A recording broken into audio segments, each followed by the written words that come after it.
Westfala tips on a more historically accurate Viking look for those interested. Number one, sleeves should be tightly tailored to your arm with just enough room for your wrist to fit through, and you can use a French seam as a pretty easy non-permanent way to modify any existing tunics.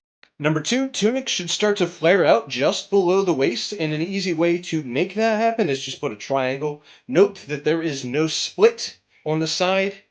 It's a little triangle called a gore. Tip number three, your belt should actually sit at your belly button, not at your hips, and the tunic should hang over that. On top of that, the belt doesn't have a ton of overhang.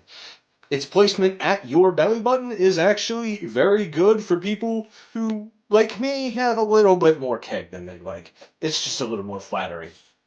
Trousers, whether they're baggy or straight-legged, should be tight at least to your calf. If your trousers are too baggy or you have the baggy high breeches, you should ideally wear a pair of stockings made out of a woven material in order to help a little bit with your leg and the profile.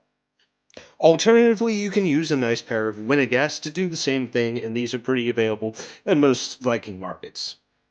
Most shoes actually have a pretty low ankle, and a lot of examples have these nice little toggles to fasten them.